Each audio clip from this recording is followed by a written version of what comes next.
Greetings, everyone. Welcome to the Gracious Hope Podcast. I'm your host, Alexander L. Red. And today we are leaning into a conversation that feels like fresh air for the mind and a steady drumbeat for the soul of a nation, Liberia.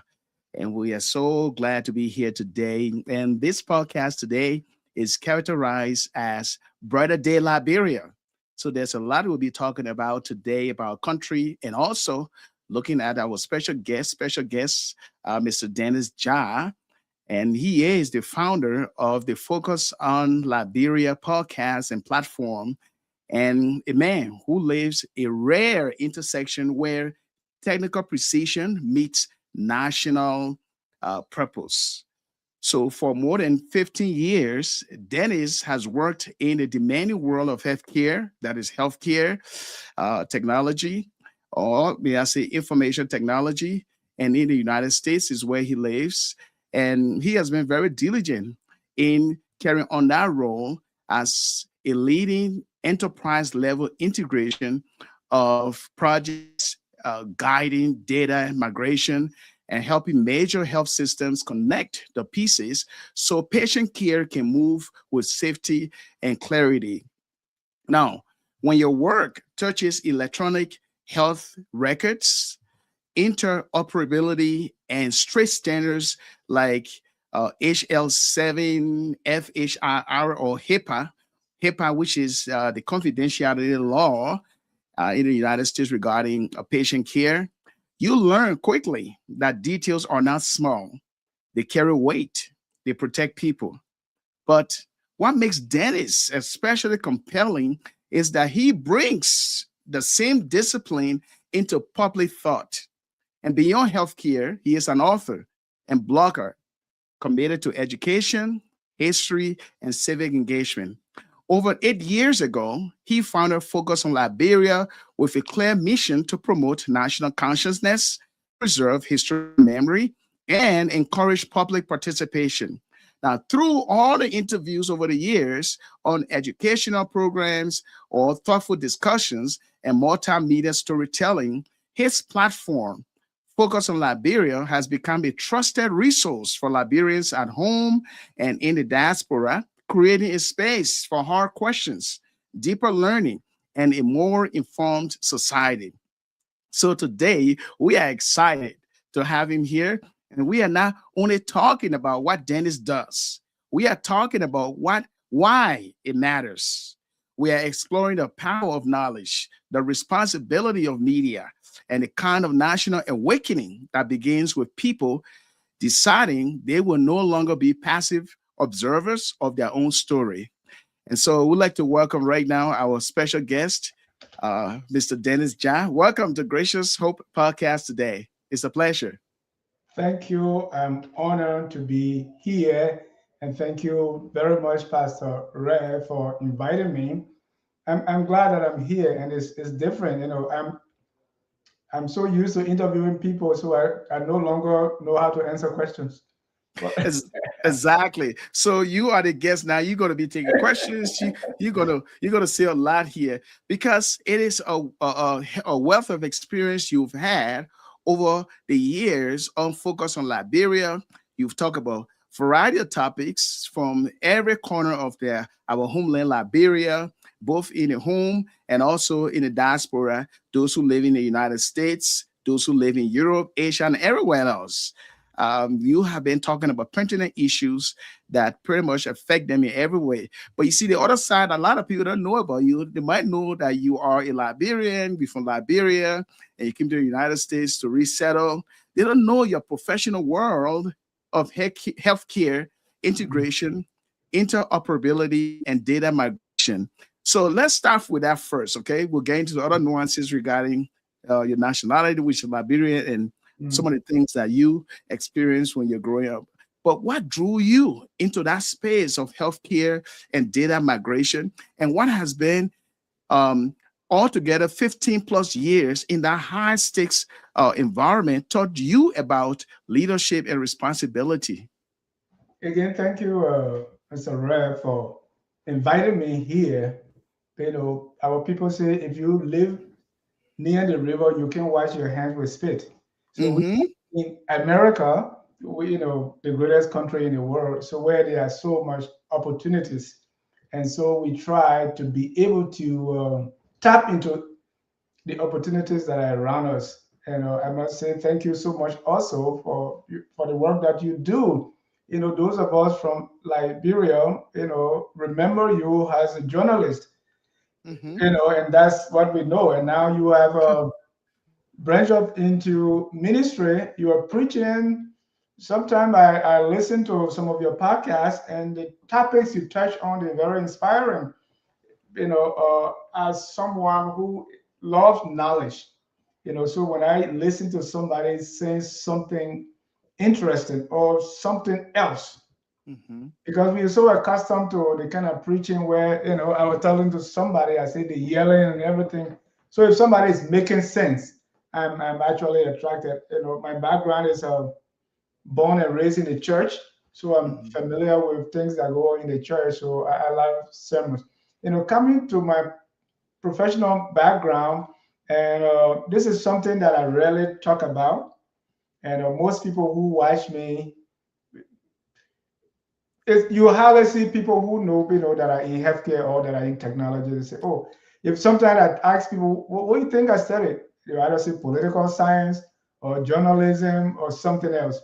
But yeah, um, I'm in healthcare IT, and I wouldn't say something drove me there. Maybe I found myself there, as by chance.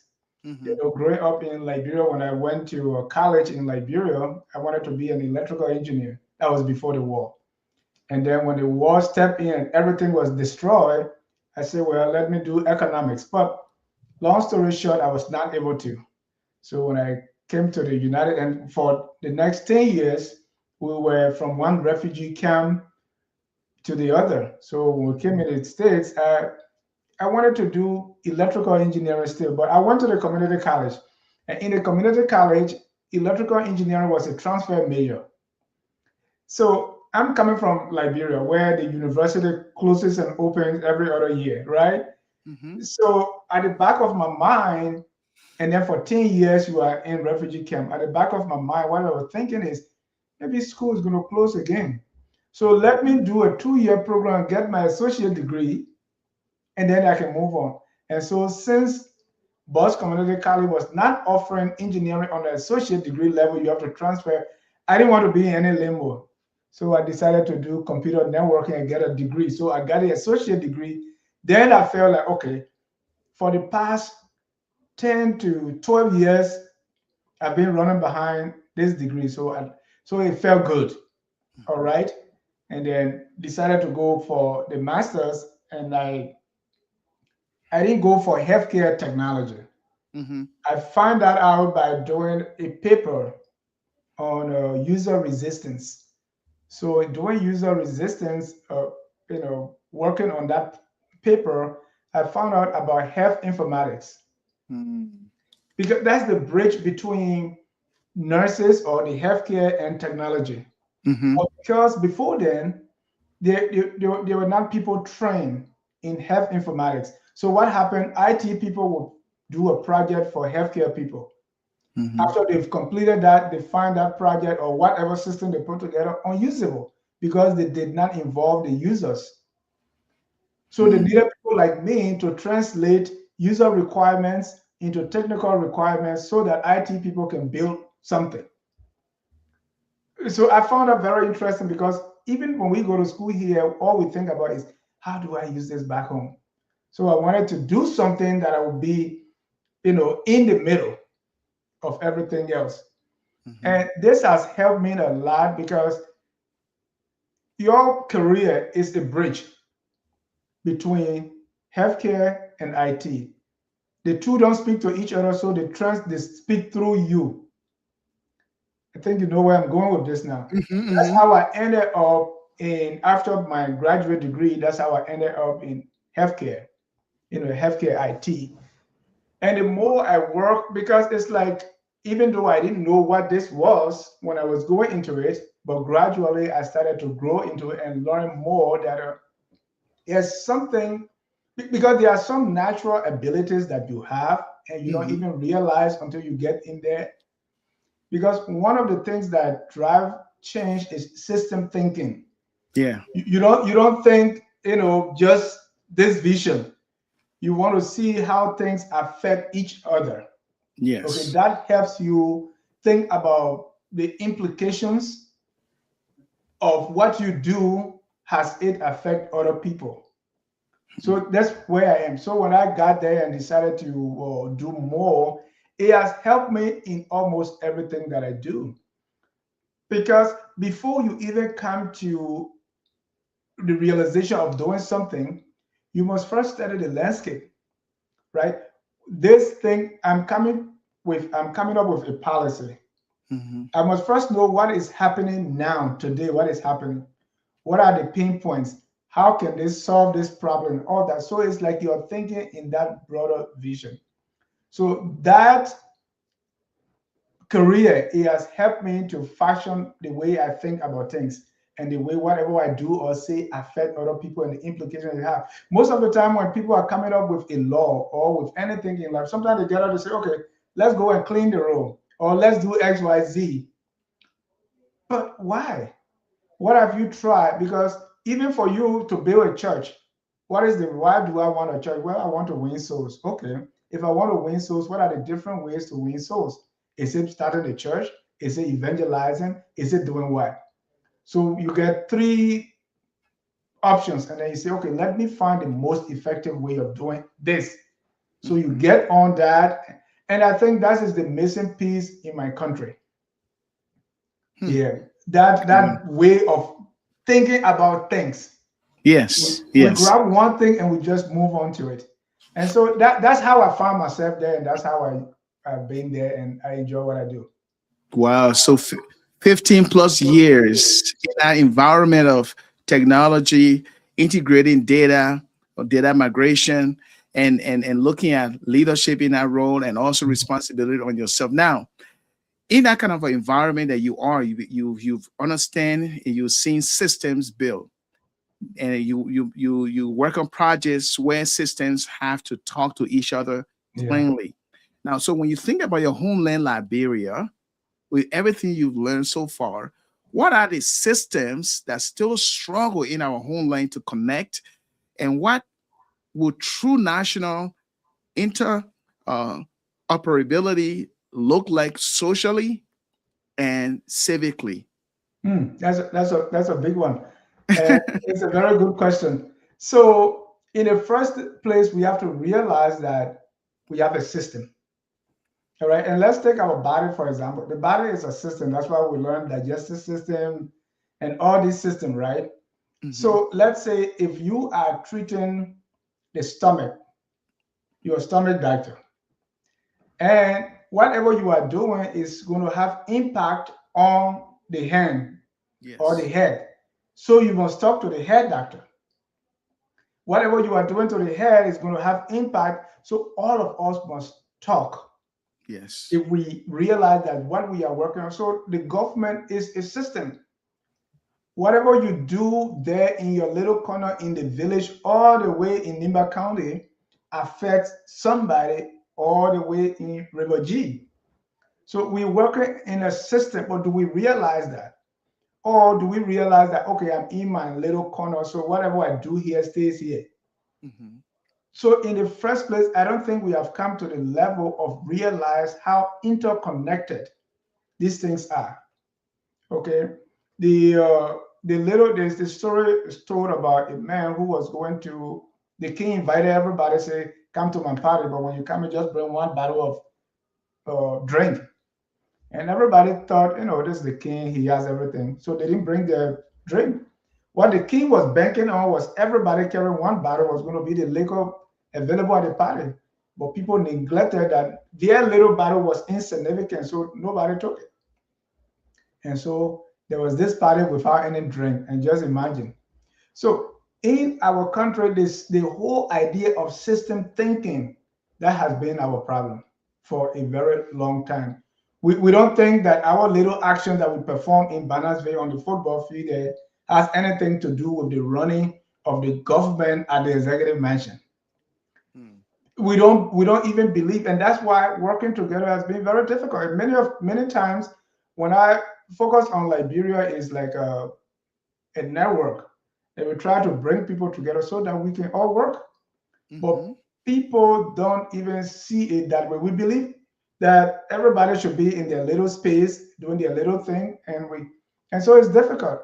If we leave from here, go to Liberia to work, we believe that, yes, I'm bright, I'm this, so I'm going to go to Liberia and make a change.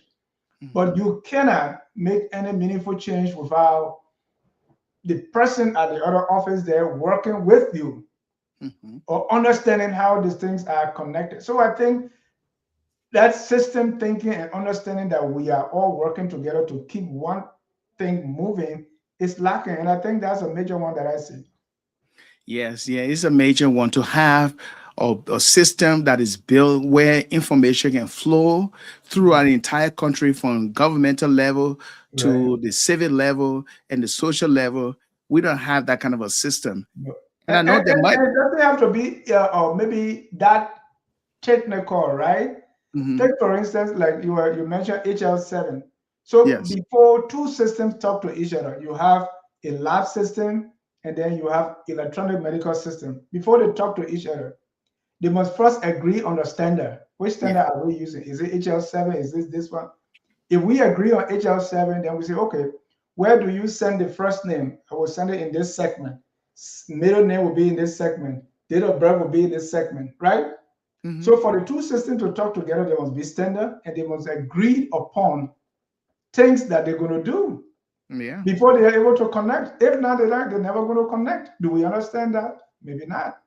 I agree. And for every systems that are set up, there are standards, Yeah. policy that govern all of them. Like in the U.S. and in the healthcare industry, you have like HIPAA, the Right. HIPAA, that protect patients' right and responsibility, and also that confidentiality. You have standards like Exactly. the HL7, the FHIR, and all of that, and they all are having or putting them in place or in the right area for it to help the entire system will require precision and compliance. Now, if you look at all of those standards that we're talking about, that you have knowledge about, what principles from those standards translate into public life, like governance, transparency, and accountability? As you said, standard. What is it that we are going by? What is governing us? And then you have these agencies you call, you say HIPAA. You have Mhm. these governing bodies that will regulate what we do. Do you know that the nursing home, for instance, is even more regulated than the nuclear power plant? Hmm. Because everything is guided by even how the doorway should be. Mhm. There's a regulation there. How high, even the noise level, the temperature of the food, the temperature of the water, everything else, that's regulation. They're all regulated. Okay. So if we don't agree on anything, how do we work? Take for one of the questions you hear in Liberia is they will say, "Oh, this administration is better than this administration. This president is better than this president." You've heard that many times, right? Yeah. But do you know there's no criteria we are using to measure them? There's no criteria. Last Friday, we are having a show and we're trying to rate the current administration, and we have key indicators. Here are the indicators because if you say, Ellis Red can play, we all play soccer, and you say Ellis can play more than Dennis, right? Mhm. You number five and number seven. So what do you mean? So we must have standards. We must set the criteria first, and we use those criteria to run them across. Yes. That another thing that is missing. So it's like we do things just on top of our heads. We are not setting the baseline, okay, and using that baseline to be able to measure everything else. You'll be surprised, like if you rate all the president. I mean, let's start with the modern president, say from Mhm. Tubman to now. I did that experiment, and I was surprised that President Doe, whom we all condemn, right? But because we use certain standard, he scored very high on those standards. But whenever there are no standards, we have no yardstick, we have no criteria, we are only talking because how we feel. We don't Wow. going to go very far in measuring anything. Yeah, yeah. Standards are very important. And if we have a standard that can not just hold accountable those who are, civil servants are operating those standards, there must be, clear a process of how those principles are put into place. Exactly. Um, And we but, must have a group whose mhm, work it is to evaluate those things, those standards, right? Like we will have a group. It could either be CMS, it could either be Health and Human Services, it could be something, it could, you know, anybody, but any mhm. group that we put together and say, okay, this group, it is their job to be able to regulate X, Y, Z. Do we Yes. even have respect for anybody to be able to guide us? Mhm. Sometimes that's the problem. Yeah, that's a problem. That's a problem. And looking at our, systems, from our building systems, because once systems are built, they can run. They Yeah, can their system. Whether someone is in a position, when they depart that position, others will come in and will go through the same policy, same standard, because there's a system in it's place. set up. Yeah, Yeah, so systems are very important. And with your wealth of knowledge, 15 plus years working in the industry, dealing with data migration, data um, processing, and how operational data meet certain standards before being dispensed to the public consumption. It is something I believe that all Liberians should see how we all now can uh, contribute our expertise in talking about standards or yeah, systems yeah. that can be operable in a way that will benefit the entire masses of our country. Now, if you're just joining us, this is the Gracious Hope Podcast. Our special guest today is Mr. Dennis Jah, and he's the founder and host of Focus on Liberia. And we are talking about his life, his expertise, and some of the things that we didn't even know. He wanted to be an electrical engineer. Wow, that is your detail-minded career. But here he is now in the healthcare industry and dealing with various systems and procedures and processes where those standards are translated into public life for governance, for transparency and accountability. Like in the U.S., you are held accountable if you don't protect a patient's Yeah, health information. yeah, That's what they got HIPAA law, right. there federally. And that is why for every employer, they make sure that they have orientation for Hmm. all of their employees to be aware that data information is confidential, and also it is to be protected Right, under the system, and right. also to show that accountability and transparency. Now, another thing is that people know, or some people might know or not know, they know that you are an author and also a blogger, focusing on education, history, and civic engagement. So this is the question. What personal burden or passion push you beyond your career into public writing? Thank you. I just wanted to mention about the system we're talking about. Okay, go One ahead. key thing is, and because sometimes when we think of these things, we think they are just super, kind of you got to be this sophisticated to do, but they are just basic things like testing, right? Mhm. Mhm. So before we do anything, right? So if I get a project, I manage integration projects. Before you get a project, first, what is it that you want? So I do requirements gathering. I get what is it that you need. Mhm. I get the requirements gathering. I talk with you back and forth, and then I'm able to scope what you want, put Yeah. it in the writing that my technical people understand, and I give it to them for them to build the system. Even when they build it, we have to test it and make sure it's working. Is what you actually asked for. After the testing, so we test it, and in testing is like you try to break it. You try to do all kinds of things to it. And when they say testing, they say, let's say you have a system that's supposed to add numbers, 2 plus 3 equal 5. So that's a test. Then you say, you use negative numbers. Then you use numbers as long as over trillions and see what are the system. So you do all kinds of things to test the system. Then you say, okay, even though this system is supposed to take 10 persons, let's use 200 persons and see whether it's going to break. So you test it all kinds of ways. If that passes, and then you move it to go live. So there are steps. And even while you are in go live, that whatever system you build is going to get bad. So you continue support because there are going to be mistakes. You don't build a system and just walk away and go to bed. So constantly you are supporting it. You are making sure bugs are fixed. All the things that's supposed to make it break, you fix them. Then at a time, you can no longer need that system because you remember we're using a typewriter. We no longer use it. So there will be time, whatever system you build, it's going to have a useful life. Yeah. But when the time finish, Pastor, you throw it away and go to new one. You can say, this system my grandfather left with me, so I'm going to use it until I die. You constantly keep improving. Yes. And keep moving. Now, that's what I wanted to add in. And that's how we should look at life. That's how we should look at relationships. That's how we should look at governance. That you got to pass through something. You got to test it, make sure it works. And you got to constantly, if you're a farmer, you got to constantly keep watering that.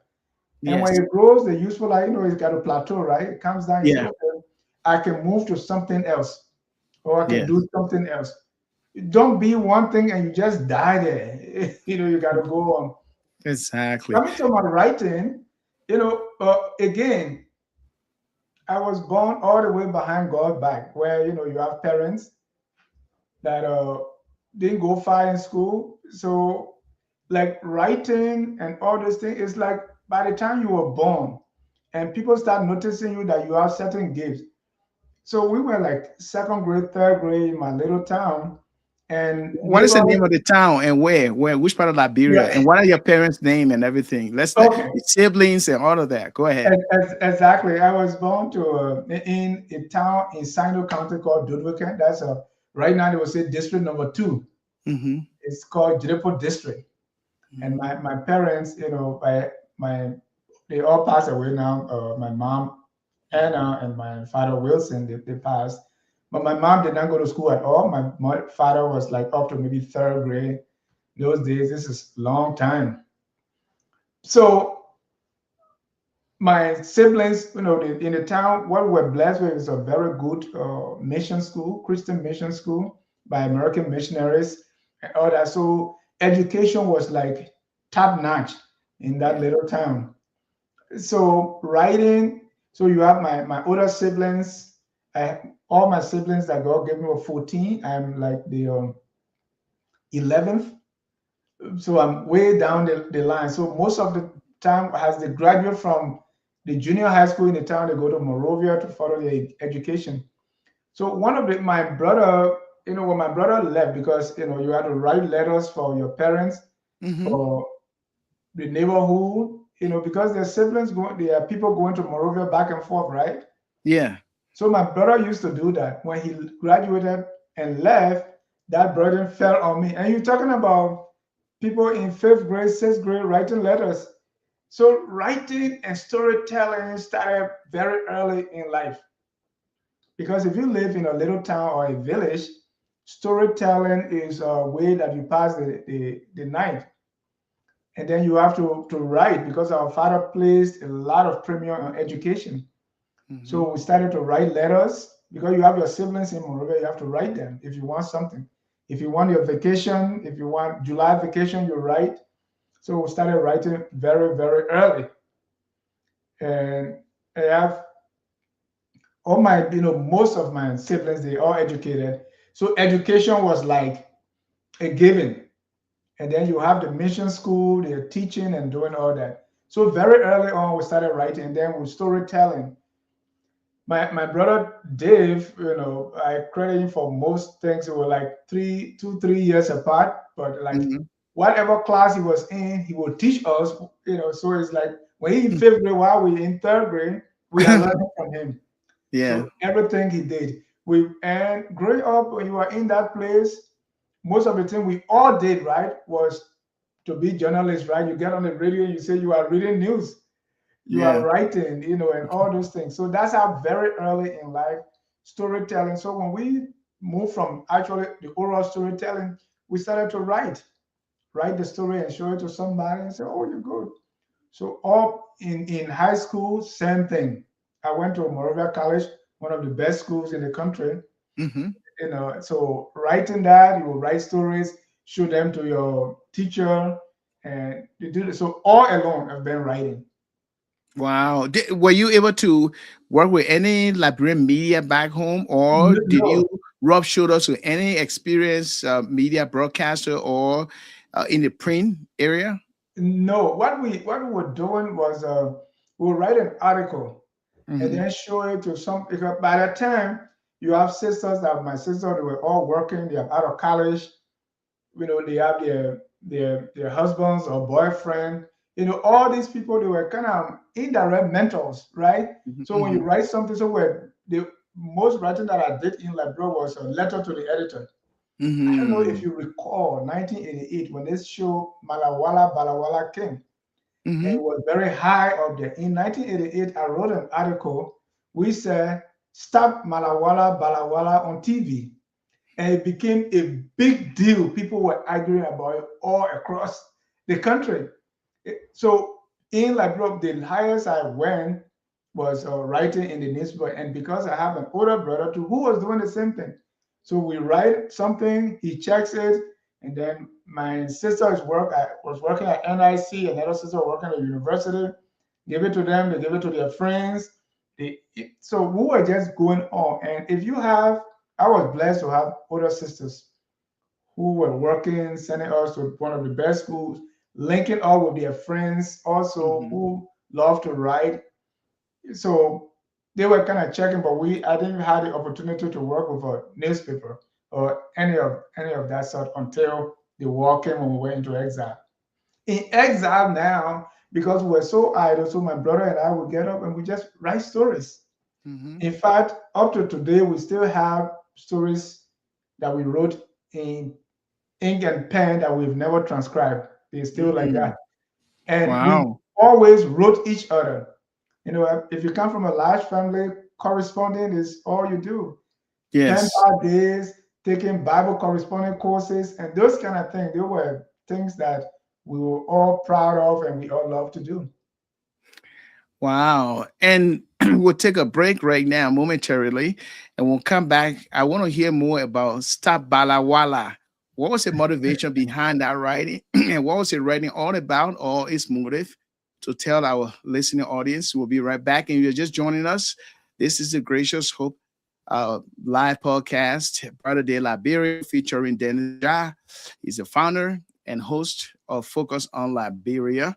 And we are talking about a variety of things. His experience, both in the healthcare industry as a Liberian, hosting one of the most popular platforms in the Liberian community, both home and abroad. And we'll be back right back. Don't go away. Join us and don't forget to subscribe to our YouTube channel, Gracious Hope Bible Fellowship. It is free as well. And we'll be right back. We're taking a break. We'll be right back. Don't go away.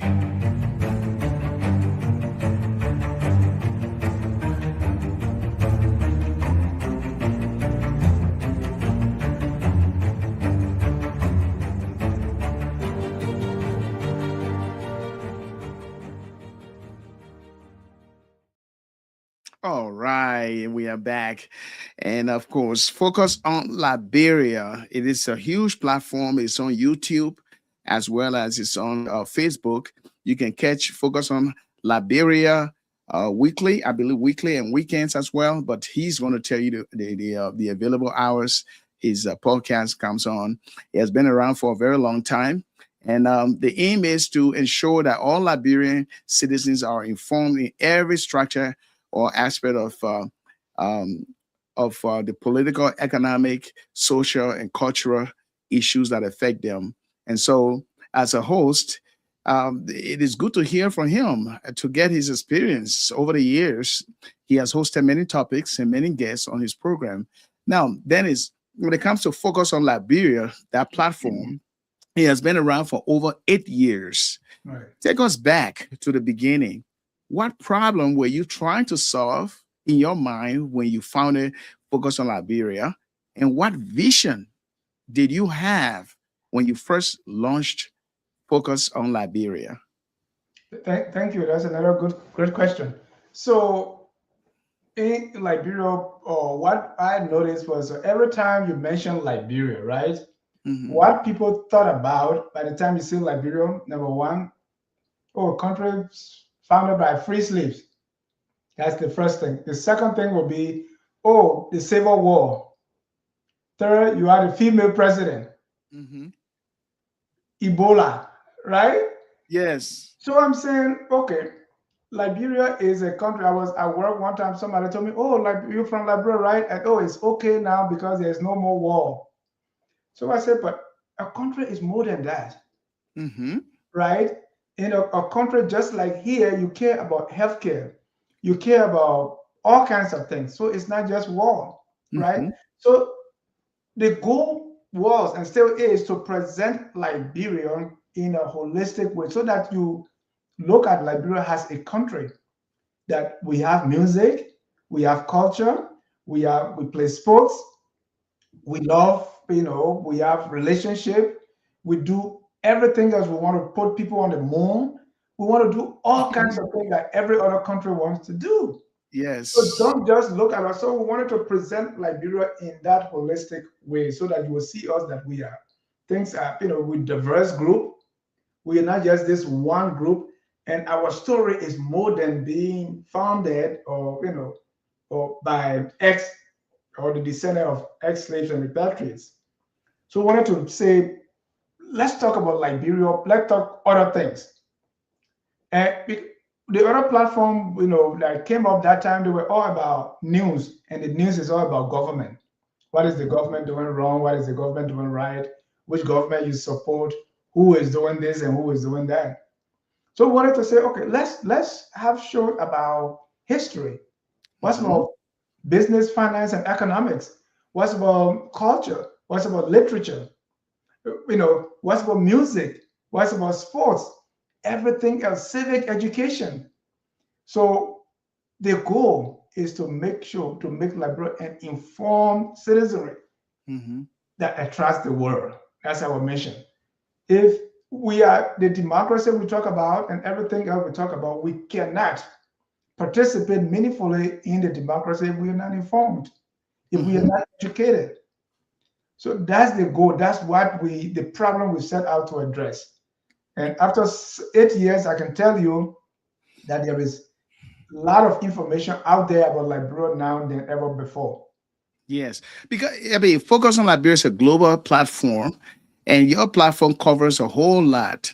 Yeah. But before we into that, I just want you to go back right now on that Balawara story you wrote about stopping Balawara. What was it all about? What were you trying to communicate So to the so public? so in that piece, and I still remember, and that time, and even still now, whatever I wrote or whatever I did, Mhm. my big brother Dave will be part of it, right?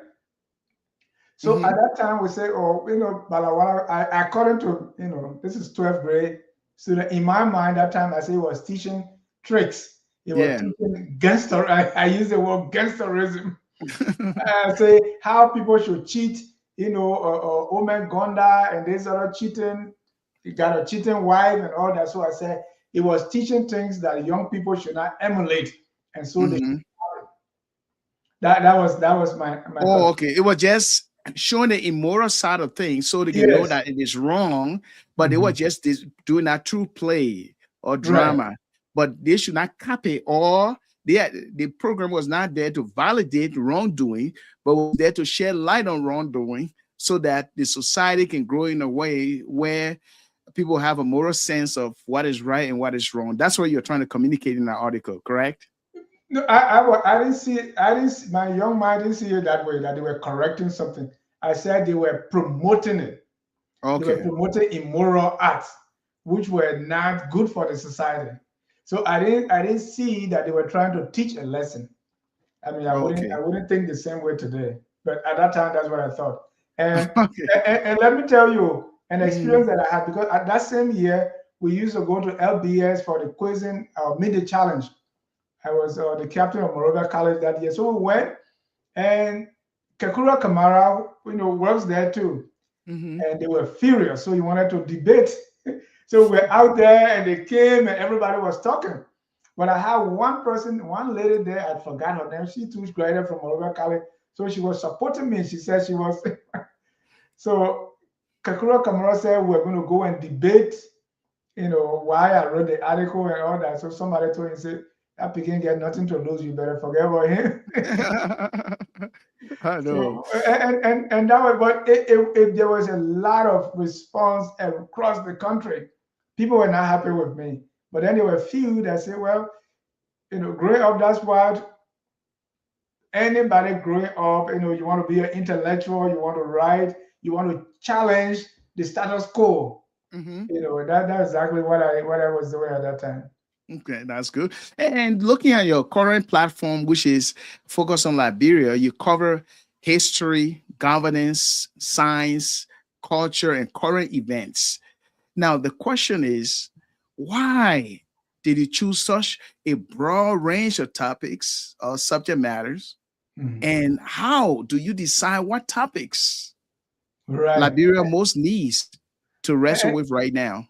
good. And that's the whole idea of building a network, and not just. I told somebody, I Mhm. said, you can just have one show and have a TV station.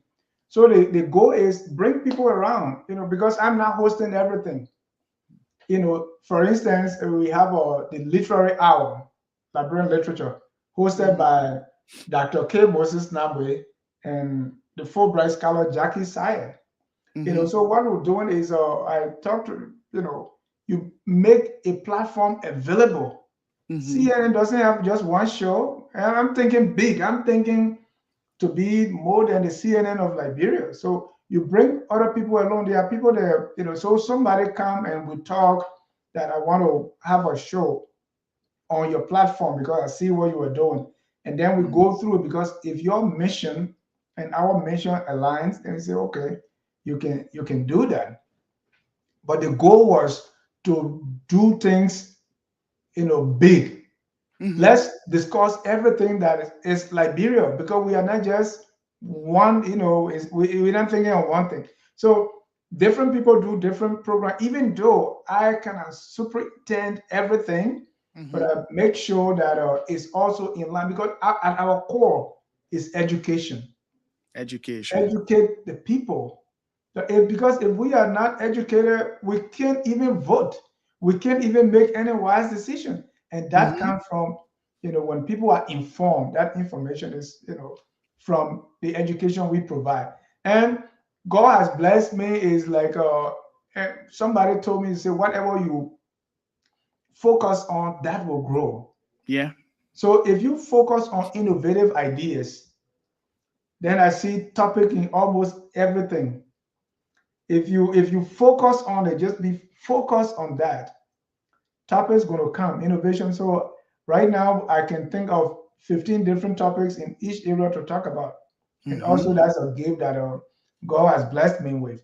But I'm not doing this alone.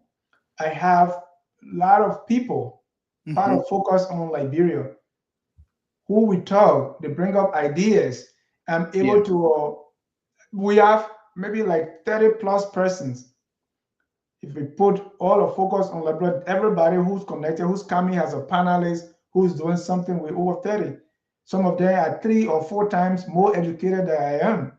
Mhm. Mhm. So I'm able to, one thing too is if you are leading people and you are not intimidated by what they bring, Yeah. you want to put everyone together so that we can or achieve a goal. And that's why when you started something, be outcome driven. Yes. Don't be process driven. The outcome here is to make Liberia the more informed society. So how do we do that now is bring all these people together. So the outcome that I want, if that's what you want, we in business. Exactly. So you have various shows on focus on Liberia, different platforms. So what are some of the platforms besides the one on education, Good. politics, and all of We, that? we, Do we you have have health. anything for the Christian community Yeah, or any other topic? Health? right. We have Abitala Healthy Living that will treat health. We have Priscilla Ginato and all colleagues. They have a new day. They focus mainly on gender issues, equality, and all that. We have the Literary Hour, that's literature and education by Dr. K. Moses Namwe. It's been off for a while now, and Jackie. We have the History Channel. We also have Faith, the Hour of Faith. Previously, it used to be called Hello Pastor, where I interview pastors on faith issue, the church, Mhm. questions that have not been answered. That, like for instance, tithing, Yeah. the spiritual Israel or the political Israel, which Israel it is. Do we do this? And all the questions about heaven and hell. Hmm. If God created if in the beginning was God, what was before the beginning? Does God have a beginning? So we started to explore this question. And then we move on, say, well, focus on Liberia we are for everybody. Not because Dennis is a Christian, so I should only discuss Christian Yeah. shows. So we changed that, we move on to the Hour of Faith, where we interview all faith and even people of no faith. I remember interviewing Muslims to talk about the myths in Islam, and that Yeah. helped a lot of people. We interview people who are adherent to traditional African belief to tell us what it is that what when we say traditional African belief, what is that? So Hmm. and then we have business, finance, and economic show. So anytime there's budget, we break in the group to discuss business, finance, and economic. Last or Saturday, I think we talked about the sovereign wealth fund, Hmm. you know, the Liberia diaspora bond, those kind of things. We also have our justice forum where I have legal experts. We Hmm. even have people that serve on the Supreme Court bench. Yeah. They talk about this legal issue because Pastor Red, one of the reason why we have so much conflict and people fighting is because we don't understand things. We only understand them politically. So if you heard that, or today, XYZ went to court and they did this, we apply our political understanding to it. So if Hmm. there's a case like the burning of the Capitol building, right? Yeah. We call the legal expert. When they arrested Findabolo and the rest of it, we call the legal. How do you look at this? So we discussed. One of them said, "This is no case because you can't prove X, Y, Z." So we have that too, and others that may not come to my mind right now. And all of this is to educate the people. So if you hear the word elevate, educate, and promote all things Liberia, you are talking focus on Liberia. You're muted. Okay.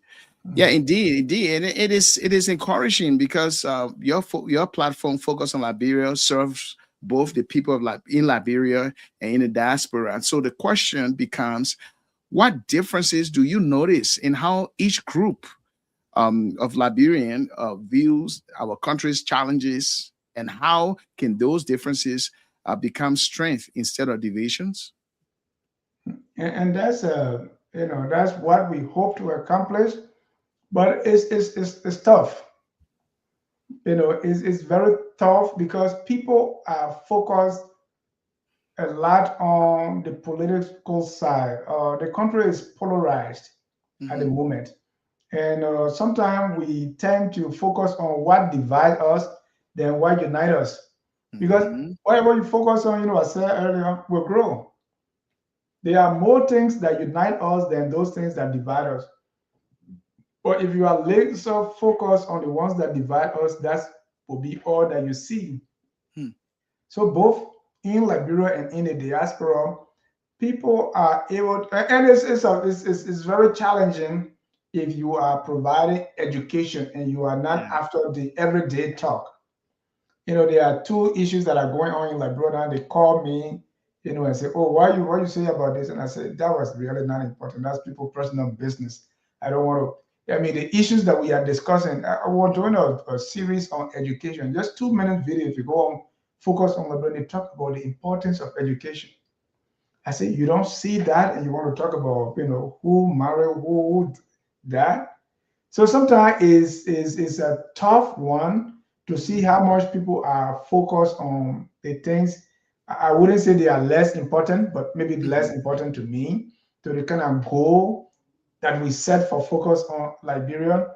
And when people are focused on the other things, can be, sometimes hard. But Yes. in all this, there is a sustained group of people Hmm. that continue to see the value in what we do. Either they call us, either they send us, messages, or either they hold us at so much high standard. So you don't think people are watching you when you're doing something, Pastor Ray, until you fall. Yeah. So sometimes I would do a show and they say, "Oh, Dennis, that kind of show is beneath focus on like, bro, why?" Right? Because people want to see solid material coming out. And so that's the part that really warms my heart. That in Yeah. spite of the noise, in spite of the garbage that is on the internet, there are still is a group of people that want the best. So they say, well, we can go anywhere else to whatever we want to watch. But if we want to get something educational, something authentic, and something Yeah. that can last, that we can refer other people to, Hmm. we say focus on Liberia. We've been doing a series, and one of the areas is Roundtable Africa, where we discuss other African countries. We were Yeah. discussing Guinea the other day, the election there. And I mean, those guys know the stuff they're talking about. Sometimes we have people outside of Liberia from those countries come to share, their ideas Yes. on those things. And that's the one that keeps me going. Yeah, and some of the Liberians who live abroad or in the diaspora, and those that live on the ground, there is some, we see some differences. And I have talked with many Liberians who visit Liberia. Their expertise here, some of them are working with different corporations, and they make plans to go back home and to see how the condition of the people and the country as a whole look or appear, so that they can have a smooth transition back home. But for some of them, they complain that Liberians who have been on the ground never had the opportunity to come to the United States to gain education and strengthen themselves in knowledge or career. They become very envious and jealous, and they try to undermine them, especially when they want to bring out, strict rules like work ethics and all of that. Those differences. Mm. If And, you and I go hear ahead. them too. I hear those things too. But it's Yeah. on both sides. you know, Being someone who interview a lot, there's a young, and I just reconnected to Alex Divine. Hmm. He kind of mentor young people, Hmm. and we watch the young people grow. When it first started, there's this Liberian poet now, I'm forgetting the young woman's name. And this case, when they first started, when I started interviewing them, they were in high school. Now they have some of them have masters, and they are doing great, Hmm. right? I think the other girl is Biola. Yes. Hmm. Then the other kids that I interviewed that were in high school when they did the quizzing competition went to I think Morocco. They got masters in law. Some of them are in the states. So what you hear there is on both sides. We too go back home with attitude that I'm from America. You know, like some of us, since I came, I've never been on the beach. But when I go back, I act like I live on the beach, right? Hmm. Hmm. Some of the things that we don't even do here, when we go back, we do the same thing. Some of the laws that we can break here, we go there, we break those laws. So you can have, I don't like to talk of people like they are, the same. So Hmm. all those challenges are on both sides. Sometimes we go back with attitude, sometimes the people too give us attitude, but they are people. We have some young people, and the lady who does the History Channel mentors them. We call it Hmm. Liberal Leadership Academy. When you talk to those young people, you think that they went to school somewhere. Right now, we are Hmm. working with some group of librarians. I've never seen, because I'm in technology, Mm-hmm. kind of development, software development those kids do in Morovia. I've not seen it here. You'll be surprised that people in Liberia, this kid did not go anywhere. He has not even gone to Sierra Leone for school. Mm-hmm. Everything in Liberia. So my point is, we can always see those kind of people there, but what do we make of it? And Yes. how do we turn garbage into gold? That's the challenge. If we are coming from here, if we were all that good, if you leave from here, you become minister, right? And you know that we share the same. The first person you will come for, and I mean, Yeah. sometimes when we get there, we even build stronger barriers than the Hmm. people we met there. So it's all something that we all have to figure out how to move forward. It is now one group of people that have the problem. It's a problem that we all have, and we got to find a way to Yeah. fix So, and you have hosted discussions and interviews with subject matters, and you bring experts on your program. What is one conversation that shifted your entire thinking, and what lesson do you wish every Liberian would take from it? it. Well, I can't even put my, because we've done this for so long. But One one of the memory things, of an yeah, interview that just changed your whole thinking. one of it, I was interviewing university students, and they have this way of looking at things. You know, the way they were looking at things is like, this is Liberia. Sometimes I get it from when I talk to people, like, whatever you do, even your children, they will tell you, oh, these children are they're African children. Hmm. People are beating their children in Liberia. When you tell them, hey, beating doesn't do more. Also, Dennis, America, but in Africa, we can beat the children. If you talk about, okay, why don't we approach this thing this way? They say, oh, that one that America in Liberia, the people don't understand anything until we do it this way. And so I was interviewing university students, and I had even the University Alumni Association. So we're talking about problem solving, and we're telling the kids that, hey, the Alumni Association, people that were in the same spot they're in now, that were there 40 years ago, some 30 years ago, say, hey, we have used this method to solve problems at the university all the time. Hmm. It doesn't work. Everything is forced. So anytime there is problem, let's say there's no chalk or the bathrooms are bad, talk to us. We are able to do something to solve the problem. And they say, no, the way we're doing it, that's the way we're going to keep doing it. Yeah. And that struck me. I was on the phone with somebody, and they take bath in the unfinished building. And the lady was telling like an 8, 9 year old girl to take her water in the place there. I mean, the bucket is even bigger than the girl. So I said, but why would you do that? They said, oh, this thing that Africa. In other words, we think the human beings are different. No, we're not different. If Yeah. I can come from, I was born behind the hut on plantain leaf. I used to walk 1 hour to get to school, cross 4 creeks. If I'm telling you this, I live it. Yeah. The things that were told to me that almost destroy my self-esteem, I'm telling you, those things can hurt children. Do not be insulting little children. And Yeah. they said, no, this is Liberia. America is different. So of all the conversation I had, they really warned me. It was that one conversation that got me down. Like, if we believe Hmm. that we cannot change or we can't do anything with our situation because we are in Liberia, that we are less than the people that are advancing, then Yeah. it means we have a lot of work to do. But most of the time, that was the only conversation that took me back. But the rest of the conversation is being so amazing what the young Wow. people in Liberia are able to do. And it Wow. keeps me very optimistic. Yeah, and we just got a few more minutes to wrap up here. But your biography says you see knowledge and media as tools for empowerment. Now we live in an era of misinformation and emotional narratives. How can Liberians build habits of discernment and critical thinking without losing the heart of kindness or compassion? Liberians are good people. And that every time I see Liberians, even the things they do, It's like what is driving them is their love for the country. They may not do it the right way, they may not Mhm. do it properly, they may Mhm. not do it in a way that will satisfy us, but the end goal is we want a better country. We see other people, how they are forging ahead, and we want that too for ourselves.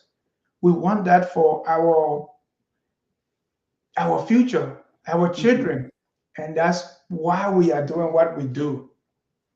And so for the media, Yeah. that sometimes we are chasing the clicks. Yeah. And so we're going to do all kinds of things so that we get the views. I get that challenge too. If your media in the US, if you don't lean toward political party X, Y, or Z, they will not bring their followers to watch you and then increase your viewership. Mhm.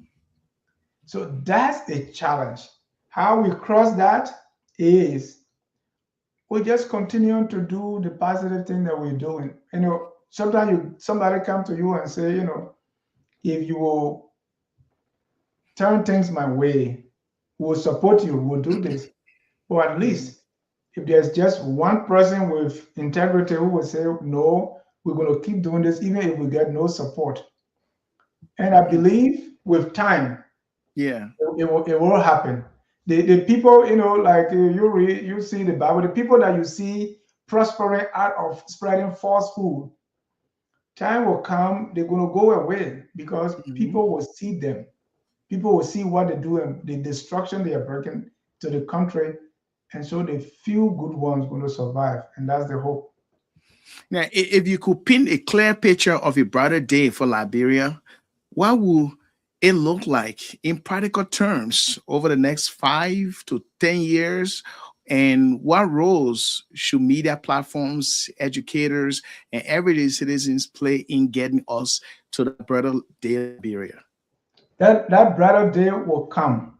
Hmm. It's hard to put a finger on when, but it's definitely going to come because, like I was saying, I mean, sometimes we'll go low and we can go lower than that. And so we have to bounce back. Yeah. It's like you back somebody in a corner, they have nowhere to run, they have to hit back. So what we see here sometimes it becomes very disheartening, sometimes it's frustrating, sometimes the future looks very bleak. But I believe in the power of the young people. Even the kids that we are having here, I have a 13-year-old son who plays soccer. And so what I was thinking, so he's getting better and better. So I was talking to him. I said, his name is Boris. I said, oh, when you go and play, I was telling him about Team We Are and what Team We Are was doing.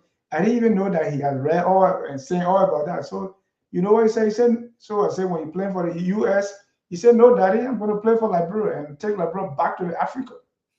I was stunned. I didn't Yeah. even know that. So the kids that we're having here, especially with the parents that keep doing what we do, they have very deep connection with Liberia, surprisingly. Yeah. And even the case in Liberia. So if we stay on as parents, bringing up our children and inculcating in them those Liberian values, and continue to show positive example to the young people back home who needs mentorship, who needs Mhm. the truth. Focus on Liberia. We have our staff there. And one thing they will tell you is thank you, Focus on Liberia, for the mentorship. We didn't Yeah. know how to do this. And they are willing, they are hungry, they want to learn. And they are grappling onto that. And that's the bright spot. And I believe in the young people, and they're gonna do well, and they're gonna move the country forward. Indeed, indeed. And for some of us just joining us who are about to uh, end the program here, but we are talking about or exploring the power of knowledge, the responsibility of the media, and the kind of national awakening of our country that begins when people decide they will no longer be passive observers of their own story. And that is why Mr. Dennis Jah, founder and host of one of Liberia's popular platforms, which is the Focus on Liberia, is talking about. And we cover a whole range of a lot of topics here today regarding Focus on Liberia, his professional career in the United States over 15 plus years, in the healthcare industry, IT professional, and also a man who is also a blogger and an author. And can you tell us some of the pages that people can look you up on? Right. I have my main blog used to be dennisjah.blogspot.com. Okay. I'll just Google my name. Even on my own personal page, of late, I've been telling stories, audio stories. You will see that those stories, they're on my YouTube channel and TikTok. So you will see that. I have been, in fact, I started a virtual church, which is on YouTube. It's called Kingdom Influence Ministries. If you go there, you will see sermons, you will see Bible stories, you will see a whole lot of things. So if you go there, you will see what I do. I used to also blog on, and it's still there. I've not updated it. Stereotypeliberia.com. I was trying to say, hey, stereotypes is taking our country astray. So let's recognize that we stereotype almost every group. So we try to explain the meaning of those stereotypes, the negative impact they're having, and how we can turn things around. So it will be stereotype Liberia. That's used to blog that too. And so I just type in my name and everywhere. Uh, I have a book of Proverbs that is coming up. It will be up very soon. I'm also working on another book called. It's almost like what I call that. Clashing viewpoints. Mhm. So I try to take the topics in Liberia. Let's just say, should the flag of Liberia be changed? So I'll Mhm. argue pro and argue the cons. So as to Okay. present the two pictures to Liberians, you read it and you decide. I'm not deciding for you, but here are the two sides. So That, that, I keep that, working. I hope that will be a discussion someday on the podcast for that book that will be coming up on our country, because those are thought-provoking, controversial issues as to whether we need to change the capital city Monrovia from James Right. Monroe, America's fifth president, to a Liberian traditional name, or whether we should change the red, white, and blue straps of our national Right. flag, or whether we should change the not the national anthem, but The Pledge of the, Allegiance. the Pledge of Allegiance. So You know, there's a lot. the There's a lot love of of debate liberty. out All there. those things are there. I present two sides to every topic. Yeah, the love of liberty brought us here. Some people say it's outdated for the purpose and the landscape of our country now, looking at our diversity. And so, some people are calling for a constitutional change. There should be some amendment. So there's a Right. lot going on in our country. Everybody is looking up for different facet of our country in many ways when it comes to developing our country culturally, um, bringing back our history to be the focus on how we need to understand our own traditions vis-a-vis the foreign values and ideas, and issue of governance, the issue of culture, and also current affairs. But it's a pleasure having you here today, Dennis. Thank you. I really enjoy it. And let me also say that, it's a pleasure. Call me anytime. I told you before, I'm like drum. I don't talk until you slap me. And Yeah. so Yes. thank you. It's a pleasure. And I always like to say, in my quest to give back to my country, I have a dream job. And that dream job is to be superintendent of Sino County one Oh, day. And at the same time, while I'm superintendent, I'm going to be teaching free at Sino High School. wow, that's a great ambition. I'm Yeah, glad you revealed that, yeah, because I think we need to look more into that. all The right. motivation for wanting to be a superintendent for Sano County, and the preparation, and what are some of the things and ideas you believe that are missing that you can bring, that will be refreshing to the minds and hearts of those from Sano County. Yeah, you bet. Yes, hopefully we'll talk to that. We'll talk about that. Are you Anytime. looking at a particular year you like to do that?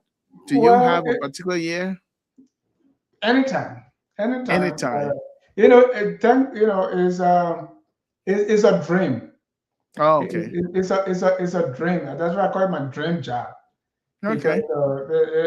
yeah. So anytime I'm called upon, or the circumstances, the opportunity presents itself, I'm gonna seize it. You know, I've been in America for over 25 years now. I think I've been there, done that. And if I have the opportunity to give back to my country, I will do it. And I want to start at the very basic. Yeah. Well, it was a pleasure. Thank you so much for all of you listening. Hey, don't forget to press that share button. Share our podcast with your friends, your families, your groups, and also your relatives as well. Until then, we'll be back here next Saturday. We are always here Saturday at 6 p.m. live stream. We live stream on Facebook, YouTube, LinkedIn, Twitch, as well as other platforms such as not Twitch alone, but also X, which is known as Twitter. Twitter as well. And so join us and yes, share this podcast. If you have more interest in it, share with your friends. And we'll be glad that you do so. Until then, we'll see you again. And thank you for coming, Dennis. Thank you so much. Thanks to our viewers. Thanks for watching. All right.